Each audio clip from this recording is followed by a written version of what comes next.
हरे कृष्णा, राधे राधे। आप सभी का भगवद गीता क्लास में बहुत बहुत स्वागत है। ओम अज्ञानतिमिरन्धस्य ज्ञानञ्जनशलाकया चक्षुरुन्मिलितं येन तस्मै श्रीगुरुवे नमः। गुरुवे गौरचन्द्राय राधिकाय सदालय कृष्णाय कृष्णभक्ताय तद्भक्ताय नमो नमः। नमो विष्णुपादाय कृष्णपृष्ठाय भूतले श्रीमद्भक्तिवेदान्त नारायणीति नामिने श्रीकृष्णलीला कथने सुदाक्षं औदार्य माधुर्य गुणनिक्षुप्तं परं वरेण्यं पुरुषमहन्तं नारायणं तं शिरसा नमामि।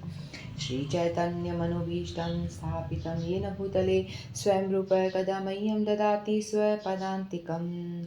आजानुलम्बितभुजो कनकावदातो सङ्कीर्तनकपित्रो कमलायताक्षो विशम्भरो द्विजवरो युगधरं पालो वन्दे जगत्प्रियकरो करुणावतारो।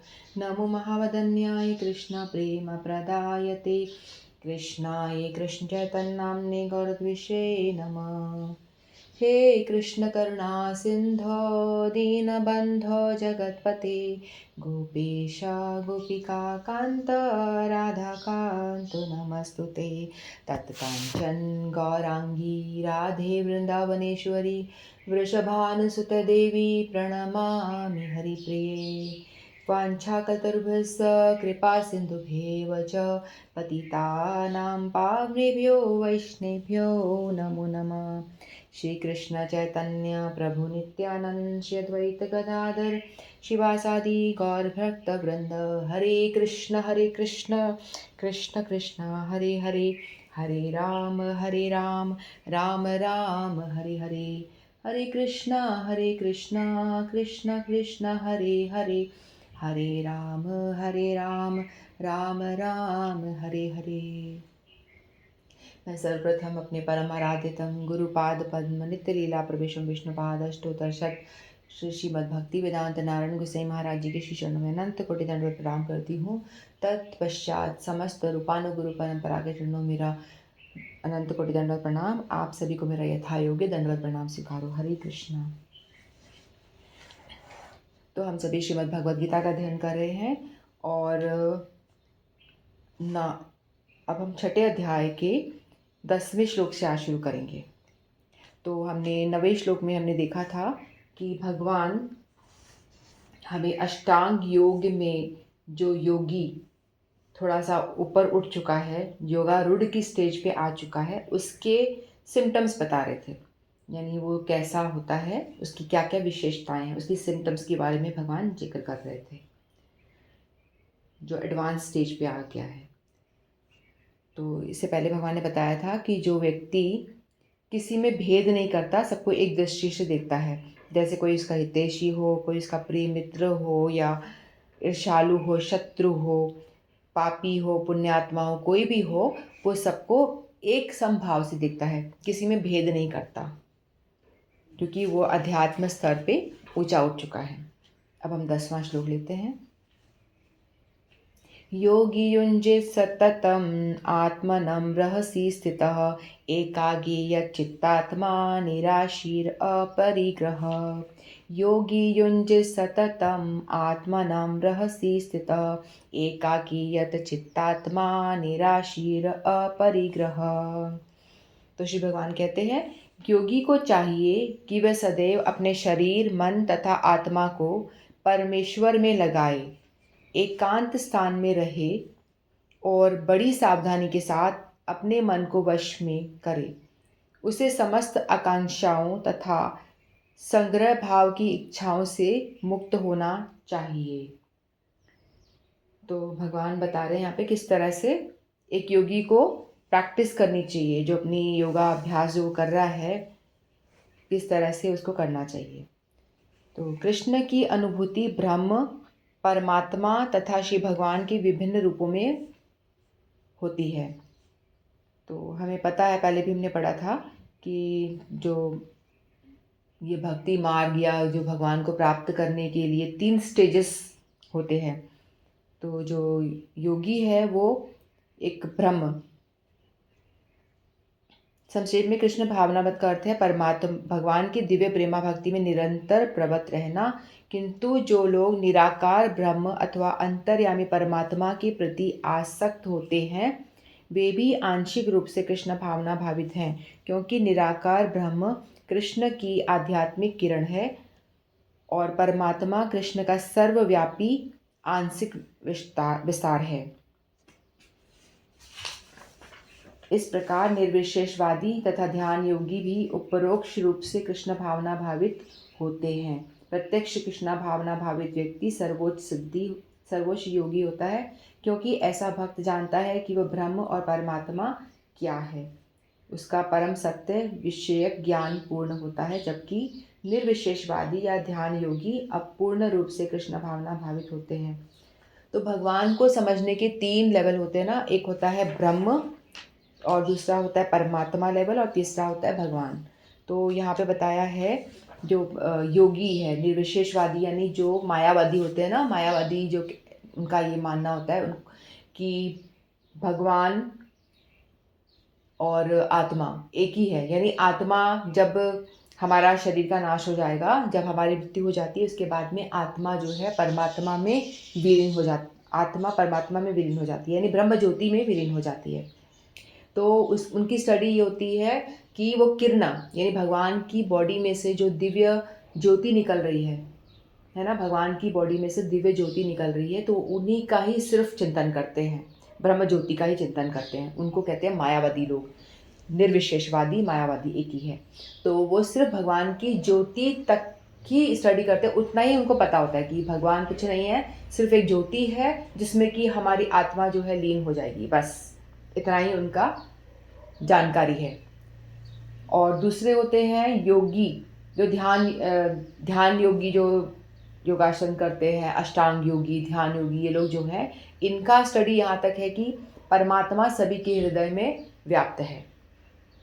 ठीक है, यानी परमात्मा जो है सबके हृदय में वास करता है और कण कण में व्याप्त है, सर्व जगह, सब जगह व्याप्त है, सर्वव्यापी है। तो वो ये जानते हैं। तो जो मायावादी है वो ज्योति की पूजा करते हैं, और ध्यान योगी, अष्टांग योगी अपने हृदय में परमात्मा को महसूस करते हैं और उनको बुलाने का प्रयास करते हैं, और ये जानते हैं कि परमात्मा स्वरूप को जानते हैं वो।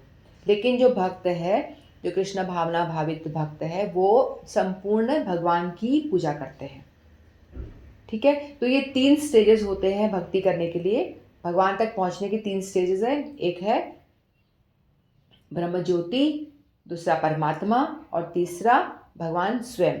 जैसे सूरज है, सूरज या तो आप पूरे सूरज को सूरज रूप में देख रहे हो, जो भगवान के रूप में जो देख रहे हैं वो सूरज जैसे है, और सूर्य की जो किरणें हैं वो सिर्फ किरणों तक ही सीमित है कि भाई यहाँ किरणें हैं, उतना ही उनको समझ में आ रहा है। और दूसरा सूर्य का मंडल, सूर्य मंडल है आसपास का एरिया, ऐसे। तो 3 लेवल में पढ़ाई होती है। ठीक है, तो इतने पर भी इन सबों को अपने अपने कार्यों में निरंतर लगे रहने का आदेश दिया जाता है, जिससे वे देर सवेर परम सिद्धि प्राप्त कर सकें। तो इनको बोला जाता है कि भाई आप जिस लेवल पे हो, जहाँ तक आपकी अंडरस्टैंडिंग है, आप उसमें लगे रहिए, उसकी प्रैक्टिस करते रहिए। ब्रह्म ज्योति में लीन होना चाहते तो भगवान कहते हैं ठीक है, मेरी ही शरीर की ज्योति, भगवान के शरीर में से जो प्रकाश निकल रहा होता है उसी को ब्रह्म ज्योति कहते हैं। और भगवान का ही एक अंश सभी जीवों के अंदर या सभी जगह परमात्मा रूप में व्याप्त है। तो भगवान का एक अंश जो है वो उसको परमात्मा कहते हैं, जिसको अष्टांग योगी ध्यान करता है। और जो ज्योति है वो भगवान के शरीर से, भगवान के नख से निकलती हुई ज्योति है, जिसको जो निर्विशेषवादी है, मायावादी है, वो उसी में ही सिर्फ सीमित रहता है। तो बेसिकली ये हम कह सकते हैं कि 3 लेवल की स्टडी है। जो ज्योति की पूजा करता है, ब्रह्म ज्योति की जो पूजा करता है, जो भगवान के शरीर से निकल रही होती है, उसकी जो स्टडी है वो बिल्कुल प्री प्राइमरी या प्राइमरी लेवल की स्टडी है। ठीक है, और जो परमात्मा अष्टांग योगी, ध्यान योगी जो है वो परमात्मा की स्टडी कर रहा होता है, तो वो सिर्फ हम कह सकते हैं कि वो सेकेंडरी लेवल की या कॉलेज लेवल की स्टडी है। और जो भक्त है वो भगवान की डायरेक्ट पूजा आराधना कर रहा है, भगवान को साक्षात मान रहा है कि भगवान ही है जो है, तो उनकी जो स्टडी है भक्त की वो है पोस्ट ग्रेजुएशन लेवल की स्टडी होती है, यानी सबसे बड़ी स्टडी वो है। तो वो भगवान को संपूर्ण रूप से जानता है कि भगवान ही है जो है, बाकी ये जो लेवल है वो उनके निचले स्तर की लेवल है। तो भगवान कहते हैं कि वो जिसकी श्रद्धा जहाँ तक अटकी हुई है वो वहीं रह करके प्रयास तो करे, वो धीरे धीरे ऊपर उठ जाएगा। योगी का पहला कर्तव्य है कि वह कृष्ण पर अपना ध्यान सदैव एकाग्र रखे, उससे सदैव कृष्ण का चिंतन करना चाहिए और एक क्षण के लिए भी उन्हें नहीं भुलाना चाहिए। परमेश्वर में मन की एकाग्रता ही समाधि कहलाती है। मन को एकाग्र करने के लिए सदैव एकांतवास करना चाहिए और बाहरी उपद्रवों से बचना चाहिए। योगी को चाहिए कि वह अनुकूल परिस्थितियों को ग्रहण करे और प्रतिकूल परिस्थितियों को त्याग दे, जिससे कि अनुभूति पर उस कोई प्रभाव ना पड़े। पूर्ण संकल्प कर लेने पर उन्हें उस व्यर्थ की वस्तुओं के पीछे नहीं पड़ना चाहिए जो परिग्रह भाव से उन्हें फंसा ले। तो भगवान यह कह रहे हैं कि जो योगी है, जो अपना परमेश्वर में ध्यान लगाने का प्रयास कर रहा है, उसको एकांतवास करना चाहिए। एकांतवास यानी ऐसी जगह जाके बैठना चाहिए जहाँ मोह माया लोग मटेरियल ज़्यादा फंसे ना वहाँ पे वो। और दूसरा उपद्रव से यानी सब ये जो आसक्तियाँ हैं उन सबसे बचे, मटेरियल चीज़ों से बचने का प्रयास करे। योगी को चाहिए कि अनुकूल परिस्थितियों को ग्रहण करे और जो अष्टांग योगी जो योगारूढ़ की स्थिति तक आ चुका है, एडवांस लेवल तक आ चुका है, वो अनुकूल परिस्थितियों को ग्रहण करे और प्रतिकूल को त्याग दे।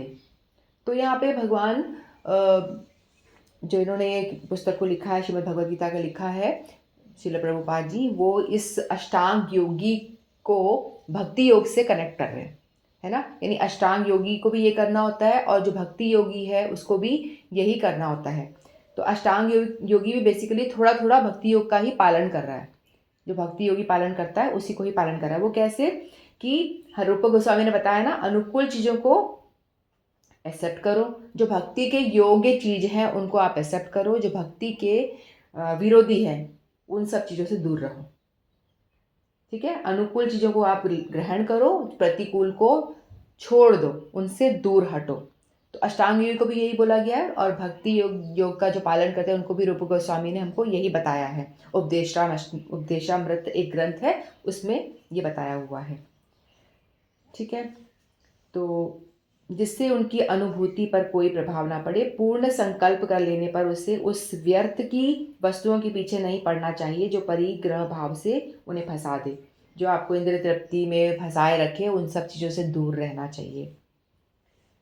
ये सारी सिद्धियाँ तथा सावधानियाँ तभी पूर्ण रूपेण कार्यान्वित हो सकती हैं जब मनुष्य प्रत्यक्षतः कृष्ण भावना भावित हो, क्योंकि साक्षात कृष्ण भावनामृत का अर्थ है आत्मोत्सर्ग, जिसमें संग्रह भाव, संग्रह नहीं करना है, के लिए लेश मात्र भी स्थान नहीं हो। कुछ भी अपने लिए कुछ भी संग्रह नहीं, कलेक्ट करके नहीं रखना, इकट्ठा नहीं करना अपने लिए, ऐसा रूप गोस्वामी कहते हैं। जब मनुष्य किसी वस्तु के प्रति आसक्त ना रहते हुए कृष्ण से संबंधित हर वस्तु को स्वीकार कर लेता है, तभी वह परिग्रह से ऊपर स्थित रहता है। दूसरी ओर जो व्यक्ति कृष्ण से संबंधित प्रत्येक वस्तु के बिना जाने त्याग दे, उसका वैराग्य पूर्ण नहीं होता। कृष्ण भावना भावित व्यक्ति भली भांति जानता है कि प्रत्येक वस्तु श्री कृष्ण की है, फलस्वरूप वह सभी प्रकार के परिग्रह भाव से मुक्त रहता है। वह अपने लिए किसी प्रकार की लालसा नहीं करता, किसी वस्तु की लालसा नहीं करता। देखो एक एग्जांपल देते हैं, जैसे कि रोड पे कोई चल रहा है और चलते चलते उसको 1000 रुपये पड़े हुए दिखाई देते हैं। ठीक है, तो उसको 1000 रुपये की नोट नज़र आती है, 2000 की नोट नज़र आती है, तो एक जो मायावादी व्यक्ति वो आके देखेगा और वो उठा करके, भोगी है इस दुनिया में लगा हुआ है, जो भोगी व्यक्ति है, भोगी जो है वो उठाएगा, उसको अपने पॉकेट में रख देगा, मेरा है, किसी इधर उधर देखेगा और वो नोट को उठा करके अपने जेब में डाल देगा। ठीक है, और दूसरा वहाँ से योगी आएगा तो वो क्या करेगा, उसको कोई मतलब ही नहीं है, पड़ा है पैसा तो पड़ा है, मेरा तो नहीं है, चलो छोड़ो, देख करके वो निकल जाएगा, है ना। तो दूसरा अब भक्त आ रहा है, यानी 3 तरह के लोगों में हम डिफ्रेंशिएट करते हैं। एक तो होता है जो संसारिक व्यक्ति है, जो मटेरियल लाइफ में फंसा हुआ है, भोगी, वो उठा करके अपने जेब में रख लेगा, और दूसरा आएगा जो योगी है, बोलेगा मुझे कि लेना देना कुछ नहीं है, छोड़ के निकल जाएगा। तो योगी ने जो करा वो कोई अक्लमंदी वाला काम तो किया नहीं, क्योंकि तू छोड़ के जाएगा तो दूसरा व्यक्ति आके उठा के अपनी जेब में डाल लेगा, है ना। तो जो भक्ति योगी में जो प्रैक्टिस कर रहा है वो आके देखेगा कि भाई ये यहाँ पैसा पड़ा है, आसपास किसी को पूछेगा, कोई भी नहीं बोल रहा उसका है, तो वो क्या करेगा, बोलेगा कि सब चीज़ें इस दुनिया में जो भी कुछ है सब भगवान का है। योगी की अंडरस्टैंडिंग ये होती है ना, नहीं भक्ति योगी की, कि जो भी कुछ यहाँ इस संसार में है, हर एक वस्तु भगवान की है। इवन हमारा शरीर, हम भी भगवान के हैं, क्योंकि हमें भी भगवान ने ही बनाया है। अपने आप तो हम बने नहीं, हमको भी भगवान ने बनाया है। हमारा शरीर भी भगवान का है, मैं भी भगवान का हूँ, और ये जो भी संसार में जितनी भी चीज़ें सब भगवान की हैं। तो मेरा फ़र्ज़ बनता है कि ये जो पैसे यहाँ पड़े हुए रुपए मुझे मिल रहे हैं, दिख रहे हैं, कोई इसको नहीं बोल रहा मेरा है, तो मैं जा कर के क्या करूँगा, भगवान के मंदिर में चढ़ा देता हूँ। भगवान के मंदिर में जो हुंडी उसमें चढ़ा देता हूँ। तो ये एक सही एक्शन है, क्योंकि उसकी अंडरस्टैंडिंग क्लियर होती है कि जो भी कुछ चीज़ है भगवान की है, तो ये पैसा भी भगवान का ही है। तो ये उसने सही काम किया। यदि रोड पे कुछ मिलता है जिसका कोई मालिक नहीं दिखा रहा, कोई बता रहा है, तो उसको उठा के भगवान को अर्पित कर देना चाहिए। तो ऐसा ही, तो ये भक्ति योग में पालन कर रहा है, कृष्ण भावना भावित व्यक्ति है, वो इसी दृष्टि से देखता है कि हर एक वस्तु भगवान की है। तो मेरा फर्ज बनता है कि मैं भगवान को ही सतत स्मरण करूं, हमेशा भगवान के विषय में सोचूं, भगवान के विषय में ही वो करूं। तो हमारा जो मन है उसको कंट्रोल करना बड़ा डिफिकल्ट है ना। तो द्वापर युग में जब भगवान कृष्ण ने लीला की थी, तब कालिय नाग के विषय में हमने सुना है ना। कालिय नाग जब वृंदावन में आ जाता है, यमुना नदी में आ जाता है, और वो क्या करता है, यमुना नदी को विषैला कर देता है। तो उसके प्रभाव से सभी लोग उसके जहर के प्रभाव से आसपास के पेड़ पौधे भी मर जा रहे थे, और सारे गौएं और सभी लोगों को विष के प्रभाव से सब मर रहे थे। तो फिर उस टाइम पे सबने क्या करा, भगवान कृष्ण को याद किया। तो भगवान कृष्ण आए, सांप के ऊपर उनके सैकड़ों फन थे। तो गुरुवर बताते हैं कि 108 फन पे भगवान कृष्ण ने उनके सर फन पे डांस किया था। जो सांप का स्किन कैसा होता है, फिसलता है ना, एकदम फिसल, जैसे आपको टच भी करना चाहोगे तो फिसल जाता है। तो उनके फन पे डांस करने के लिए भी भगवान को कितनी मेहनत लगी होगी ना, कि फिसल रहे होंगे भगवान भी।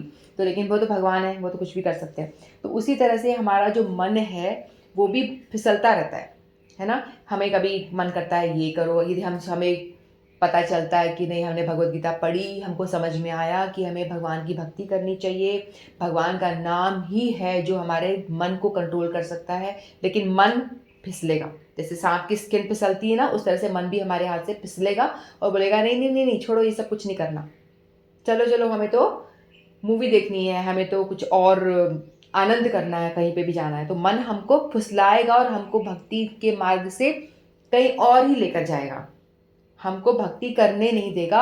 हमारा ध्यान, जो हम कोशिश करेंगे कि नहीं हमें भगवान का भजन करना चाहिए, हम मंदिर में जाना चाहिए, हमें तीर्थ स्थलियों पे जाना चाहिए, लेकिन हमारा मन, दुष्ट मन जो होगा, हमको भटकाएगा, हमको गलत रास्ते पे लेकर ही जाएगा। तो उस द्वापर युग में भगवान कृष्ण को जब याद किया, तो भगवान ने आके फन पे डांस करके उनको कंट्रोल कर लिया था, कालिय नाग को वश में कर लिया। और बाद में क्या करा, कालिय नाग को भक्त भी बना दिया था। फिर कालिय नाग भगवान का बड़ा भक्त हो जाता है, हम सबको ये कथा पता है। तो उसी तरह से कलयुग में भगवान ने नाम के रूप में अवतार लिया है, ग्रंथों के रूप में अवतार लिया, श्रीमद् भागवतम, भगवद गीता के रूप में भगवान ने अवतार लिया है। तो भगवान साक्षात तो भी नहीं है, भगवान ने बोला है कि मैं कलयुग में ग्रंथा अवतार लूंगा, नाम अवतार लूंगा। तो हमें अभी भी हमें कलयुग में क्या करना चाहिए, सतत कीर्तन करने के लिए, भगवान को हमेशा स्मरण में बनाए रखने के लिए हमको भी भगवान का ही सहारा लेना पड़ेगा, जैसे द्वापर में लिया था। तो हमें किसका, भगवान के नामावतार का, जो भगवान ने नाम का अवतार लिया है, ग्रंथावतार, नामावतार का हमें सहारा लेना पड़ेगा, तभी हम इस मन को जीत सकते हैं। अन्यथा तो कोई उपाय नहीं है। जो योगी, अष्टांग योगी, क्या करते हैं, अपने आप से मन को कंट्रोल करने का प्रयास करते हैं। वो थोड़ा हिमालय पे जाके बड़ा जप करते हैं, तपस्या करते हैं, जटाएं बढ़ा देते हैं, कुछ कुछ करते हैं, लेकिन बाद में क्या होता है, मन के वश वो हार जाते हैं। फिर वो आके संसार में दोबारा से अपनी दुकान खोल देते हैं, सोशल सर्विस शुरू कर देते हैं, कुछ भी करना शुरू कर देते हैं। और योगासन सिखाना शुरू कर देते हैं। तो इस तरह से तो कोई बात नहीं बनना। उनका ध्येय था कि भगवान की प्राप्ति। अष्टांग योगी का भी यही एक उद्देश्य होता है कि हम भगवान को प्राप्त करें, है ना। लेकिन वो कर नहीं पाते, गिर जाते हैं। लेकिन जो भक्ति योग का पालन कर रहा होता है, भगवान के नाम का जो सहारा लेता है, वो नहीं गिरता, वो नहीं गिरता, ठीक है ना। क्योंकि भगवान को उसने अपने आप को समर्पण कर दिया है, भगवान को उसने अपने आप को समर्पण कर दिया है। तो भगवान नाम अवतार उसके जिह्वा से वो बोलेगा और कर्ण में, कानों के थ्रू वो सुन सुन के उसके हृदय में जब वो जाएगा नाम, और नाम जा कर के अंदर बैठे क्रोध, लोभ, मोह, माया, मद मत्सर, जो सारे बैठे नाच कर रहे हैं ना नाग, उनका नाश नाम कर देता।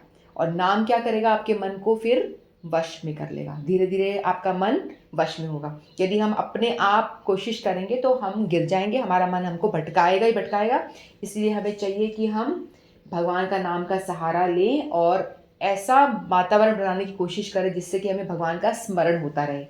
तो उसके लिए हम क्या कर सकते हैं कि कुछ लोग होते हैं जो डिवोटीज़ होते हैं, बेसिकली जो डिवोटीज़ होते हैं, आप उनका फ़ोन देखेंगे ना, उनके फ़ोन में अक्सर या तो उनके गुरुदेव की फ़ोटो, स्क्रीन सेवर जो होता है उसमें आप अपना गुरुदेव की फ़ोटो लगा देते हैं या भगवान कृष्ण की फ़ोटो लगा देते हैं, जिससे कि जब भी आप फ़ोन को उठाते हैं तो आपको एक बार गुरु का स्मरण हो जाता है या अपने भगवान का स्मरण हो जाता है। तो वो किसी भी तरह से परिस्थिति को अनुकूल करने की कोशिश करते हैं, कृष्ण कॉन्शियस करने का पूरा प्रयास करते। लैपटॉप का वॉलपेपर होता है, उसमें भगवान का फ़ोटो लगा लो। आप ऑफिस में काम कर रहे हो लैपटॉप पे, लेकिन जैसे ही आप थोड़ा थके, आपका लैपटॉप बंद हुआ, फिर आप खोला तो आपको फिर से भगवान के दर्शन हो गए, है ना। रिंग टोन हरे कृष्णा महामंत्र का लगा देते हैं। तो ऐसे छोटे छोटे उपाय करते हैं ताकि डिवोटीज की भगवान को हम चिंतन सतत कर सके। या अपने रूम में जगह जगह भगवान के फोटो लगा देते हैं, गुरु की फोटो लगा देते हैं, जिनका हमें स्मरण बनाए रखना है। किचन में कई कई कई तो डिवोटी ऐसे होते हैं कि किचन में वो श्लोक याद करना होता है तो श्लोक को बड़ा बड़ा लिख करके वो किचन में लगा देंगी माताएं कि भाई अब खाना बनाती जाऊँ और देखते कि याद भी करती जाऊँ। यानी ऐसे अपने आप से कुछ ना कुछ उपाय करके जगह जगह घर में इस तरह की घर को कृष्ण कॉन्शियस बना लेते हैं कि किस तरह से आप जहाँ देखो आपको भगवान का स्मरण हो जाए, है ना।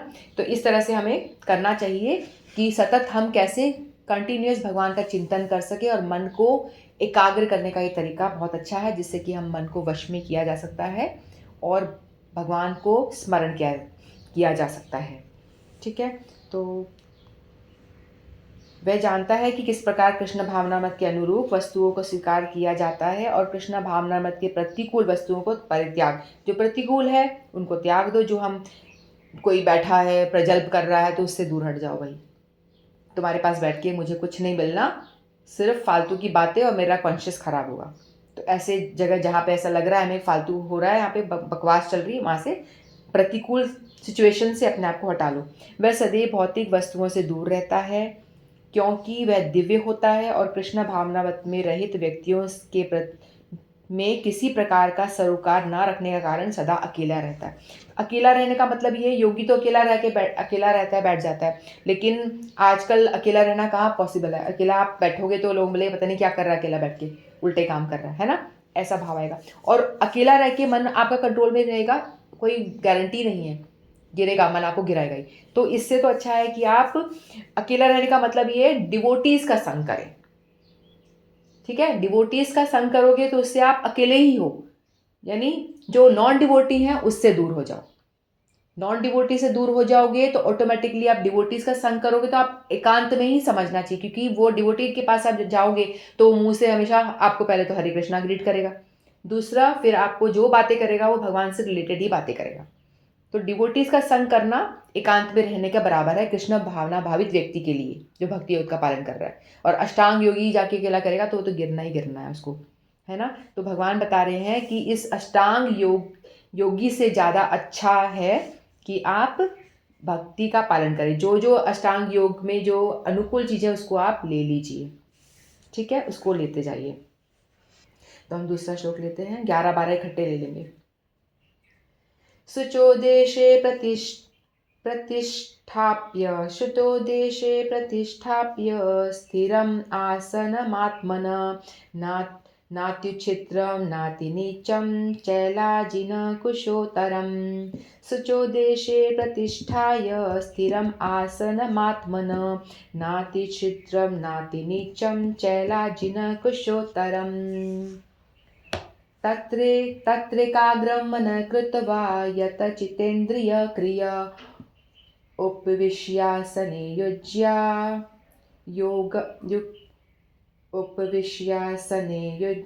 योगम् आत्मविशुद्धये तत्रैकाग्रं मनः कृत्वा यतचितेन्द्रियक्रिया उपविश्यासने युज्यात् योगम् आत्मविशुद्धये। तो भगवान कहते हैं योगा अभ्यास के लिए योगी एकांत स्थान में जाकर भूमि पर कुशा बिछा दे और उसे मृगशाला से ढके और ऊपर से मुलायम वस्त्र बिछा दे। आसन न तो बहुत ऊंचा हो न बहुत नीचा, यह पवित्र स्थान में स्थित हो। योगी को चाहिए कि इस पर दृढ़ता पूर्वक बैठ जाए और मन इंद्रियों तथा कर्मों को वश में करते हुए तथा मन को एक बिंदु पर स्थित करके हृदय को शुद्ध करने के लिए योगा अभ्यास करें। तो यहाँ भगवान बता रहे किस तरह से करना है, जो आपको ध्यान करना है उसके लिए कुछ विधि विधान बताइए भगवान ने कि आपको बैठना कहाँ है, कैसे बैठना है, जो डूज एंड डोंट्स वो फॉलो करनी है, ये सब बातें बता रहे भगवान। पवित्र स्थान तीर्थ स्थान का सूचक है। भारत में योगी तथा भक्त अपना घर त्याग कर अपना प्रयाग, मथुरा, वृंदावन, ऋषिकेश, हरिद्वार ऐसे यानी तीर्थ स्थानों में जाकर के वो अपना साधना करे, या प्रयाग चला जाए, मथुरा चला जाए, वृंदावन, ऋषिकेश, हरिद्वार ऐसे पवित्र स्थानों में जहाँ पे कुछ भगवान ने लीलाएं की हों। जैसे वृंदावन में भगवान की लीला भरपूर लीलाएं की हैं, भगवान नंगे पैर वहाँ चले हैं, दौड़े हैं, है ना। तो हम देखते हैं ना कई लोग रज वहाँ पे नंगे पैर चलते हैं, उनका ये भाव होता है कि इस रज को हमारे आराध्य भगवान ने छुआ है तो हम भी यहाँ पे नंगे पैर चलें ताकि वो रज हमको छुए, ये भाव रहता है, इसलिए वहाँ पे लोग नंगे पैर चलते हैं। तो यहाँ पे जितने भी तीर्थ स्थली हैं वहाँ पे भगवान ने कभी ना कभी वहाँ गए हैं, है ना। देखो धाम और तीर्थ में अंतर होता है। तीर्थ वो होता है जहाँ पे भगवान कभी गए हैं, कभी एक बार वहाँ पे गए हैं, चरण वहाँ पे भगवान के चरण वहाँ पे छुए हैं, तो वो हो गया तीर्थ। और धाम वो होता है जब भगवान का खुद का घर होता है, जहाँ भगवान परमानेंट वास करते। आज हमें लगता है भगवान नहीं है, लेकिन भगवान वहाँ पे हैं। भगवान नित्य निरंतर वहाँ पे वास करते हैं, वहाँ पे लीलाएं करते रहते हैं। जो बिल्कुल भक्त होते हैं ना, जो अपनी साधना से खूब ऊंचे उठ चुके हैं, वो उनका दर्शन भी करते हैं, आज भी करते हैं। ऐसे ऐसे संतगण हैं, ठीक है। तो तीर्थ धाम इस तरह से जहाँ पे भगवान के चरण रज जहाँ पड़ी हो वहाँ पे ऐसे स्थान पे जाना चाहिए। फिर बाद में क्या होना चाहिए, वहाँ पे आपको, मैं पहले पढ़ लेती हूँ ना। और एकांत स्थान में योगासन करते हैं जहाँ यमुना तथा गंगा जैसी नदियाँ प्रभावित होती हैं, किंतु प्राय ऐसा करना सबों के लिए, विशेषतया पाश्चात्यों के लिए संभव नहीं। जो विदेश में रहते हैं और भक्ति करना चाहते हैं उनके लिए संभव नहीं है। बड़े बड़े शहरों की तथाकथित योग समितियां भले ही धन कमा ले, किंतु वे योग के वास्तविक अभ्यास के लिए सर्वदा अनुपयुक्त है। जिनका मन विचलित है और जो आत्मसंयमी नहीं है, वह ध्यान तक का अभ्यास नहीं कर सकता। अतः ब्रह्म नारदीय पुराण में कहा गया है कि कलयुग में जबकि लोग अल्पजीवी, आत्म साक्षात्कार में मंद, चिंताओं में व्यग्र रहते हैं, भगवत प्राप्ति का सर्वश्रेष्ठ भगवत के पवित्र नामों का कीर्तन है। हरे नाम हरे नाम एक केवलम, कलौ नास्ते गतिरन्यथा। कलह और दंभ के इस युग में मोक्ष का एकमात्र साधन भगवान के पवित्र नामों का कीर्तन करना है। कोई दूसरा मार्ग नहीं है, कोई दूसरा मार्ग नहीं है, कोई दूसरा मार्ग नहीं है। तो यहाँ पे भगवान ने अष्टांग योगी के बारे में बताया कि वो किस तरह से, पहले तो वो पवित्र स्थान तीर्थ स्थली में जाए, ऐसी गंदी जगह तो नहीं बैठ सकते ना, तो ऐसी जगह जाए और वो किस तरह का आसन लगाए। उसका आसन जो है एकांत स्थान में होना चाहिए, और कुशा यानी थोड़ा सा घास होता है ना, उसको कुशा कहते हैं, उसको बिछा दे। फिर उसके बाद में क्या करे, मृगछाला हिरण की चमड़ी जो होती है उसकी छाल ले, तो उसके लिए पहले हिरण को मारेगा? नहीं। पहले के ज़माने में ऐसा होता था, सतयुग के टाइम पे, पहले के टाइम पे ऐसा होता था कि जो शिकारी, ये राजा वगैरह करते थे ना, शिकार करते थे हिरण का, तो वो क्या करते थे, उसका या तो नेचुरली कोई जो हिरण मर जाता था, उसको मारना नहीं है, नेचुरली कोई हिरण की मृत्यु हो जाती थी, तो उसके बाद में तो उसका जो शेर होता था उसका पूरा खा जाता था, पूरा जो भी गुद्दा है ना, मांस वगैरह खा के उसको क्लीन हो जाता था। फिर उसको क्लीन करके योगियों को दे देते थे ताकि वो उस पर बैठे। उसको क्यों बोलते थे कि उस पर बैठना है आपको? इसलिए क्योंकि उस जो हिरण की छाल होती ना, उसको बिछाने से मक्खी मच्छर और जीव जंतु जो है वो पास नहीं आते थे हिरण की छाल के बिछाने से। तो ये रीज़न होता था, इसलिए हिरण की छाल बिछाई जाती थी, मार के नहीं। नेचुरली यदि कोई मर गया है तो उसको क्लीन करके ऋषि मुनि को दिया जाता था, जिससे कि वो थोड़ा सा ना ज़्यादा ऊंचा आसन बिछाना है आपको, ना ज़्यादा नीचा करना है। ज़्यादा ऊंचा भी करोगे तो आप उतरने में डिफ़िकल्टी होगी, ज़्यादा नीचा भी होगा तो आप सो जाओगे ऐसे। तो इस तरह से आपको थोड़ा सा मीडियम रखना है, कुशा बिछानी है, उसके ऊपर आसन थोड़ा सा मीडियम सा रखना है, उस पर मृग छाल बिछानी है, उसको धो धुपा कर बिछानी है, जिससे कि जीव जंतु, कीड़े मकोड़े, सांप वगैरह पास में ना आए, ताकि आपको डिस्टर्बेंस ना हो योगा करते टाइम पे। फिर उसके ऊपर, छाल के ऊपर मुलायम वस्त्र बिछा देना है। मुलायम वस्त्र में आपको रेशम का कोई वस्त्र बिछा दीजिए, तो आपको कंफर्टेबल भी लगे, ना ज़्यादा चुभे, ना वैसा भी ना लगे, और धोने में भी वो ईजी हो। सिल्क होता है ना, धुलने में बहुत आसान होता है और सूख फटाफट जाता है। कई दफ़ा क्या बोलते हैं ना, ऊन का जो आसन होता है वो बड़ा अच्छा शुभ माना जाता है। ऊन को कई दफ़ा बिछाते हैं ना कई योगी लोग, तो उसको आप धोओगे भी नहीं ना, तो हवा से ही उसको शुद्ध हो जाता है। इसलिए ज़्यादातर आप देखेंगे योगी लोग होते हैं ना, वो ऊनी वस्त्र बिछा के रखते हैं, ऊनी कोई ओढ़ के भी, कंबल ओढ़ के रखते हैं। उससे क्या होता है, वो अपने आप हवा से भी वो शुद्ध हो जाता है, अगर आप धोते भी नहीं हो तो शुद्ध माना जाता है। तो आसन ना तो बहुत ऊंचा हो, ना बहुत नीचा हो, और पवित्र स्थान में, तीर्थस्थली में हो, है ना। तो इस तरह से फिर इंद्रियों को बस में कर करके वो बैठे और योगा करने का प्रयास करें। तो आजकल के तो ये अष्टांग योग प्रैक्टिस करना तो बहुत ही मुश्किल है, कर ही नहीं सकता कोई। एकांत स्थली कहाँ ढूंढेगा, है ना। एकांत तो कहीं मिलता ही नहीं, इतने पॉपुलेशन है। एकांत में जाके बैठेगा तो वो सो जाएगा, क्योंकि ऐसा कलयुग का जीव इतना है नहीं, एडवांस है नहीं उसकी इंद्रियां, और वो इसका मन चंचल इतना ज़्यादा, मन को वश, इंद्रियों को वश में करना बहुत डिफिकल्ट है। तो आजकल के लिए तो ये प्रैक्टिकल है ही नहीं। कहाँ हिरण का छाल आपको मिलने वाली है, अगर आप अष्टांग योग का पालन करना चाहते हो तो। यहाँ बता रहे हैं स्वामी महाराज प्रभुपाद जी बता रहे हैं कि ये प्रैक्टिकल है ही नहीं, लेकिन इसमें से कुछ चीज़ें हम ले सकते हैं। जैसे भक्ति योग का यदि कोई पालन कर रहा है तो आप हरि महामंत्र का जप करने के लिए आप सीधा कमर करके बैठ सकते हैं। आसन शुद्ध बिछा लो, यमुना जी का किनारा लो, तुलसी जी के सामने बैठ जाओ, है ना। तीर्थ स्थली में जाके बैठ जाओ। ये सब चीज़ें हम ले सकते हैं, ग्रहण कर सकते हैं अष्टांग योगी में से। बाकी ये सब प्रैक्टिस करना बिल्कुल भी हमारे योग्य नहीं है। और कलयुग का जीव जो है अल्प बुद्धि, छोटी सी बुद्धि होती है, छोटा सा जीवन होता है ना। तो वो ये सब कर नहीं पाएगा, और इसके लिए टाइम आपको बहुत ज़्यादा चाहिए। तो भगवान ने बताया, तो कलयुग के लिए, जीवों के लिए, भगवत प्राप्ति के लिए आप भक्ति योग में जाएं। ये सब बताया है भगवान ने, लेकिन ये हमारे लिए प्रैक्टिकल बातें नहीं हैं। तो भक्ति योगी के लिए चाहिए कि वो भगवान का नाम जप करे। तो भगवान ने बताया, ब्रह्म नारदी पुराण में बताया गया है कि हरे नाम हरे नामे केवलम कलौ नास्तेव नास्तेव नास्तेव गतिरन्यथा। कि हरि का नाम, हरि का नाम, हरि का नाम, यानी भगवान का नाम ही कलयुग में अवतार भगवान ने लिया है। जैसा हमने बताया अभी कि कलयुग में भगवान ने नाम रूप में अवतार लिया है, ग्रंथ रूप में अवतार लिया है।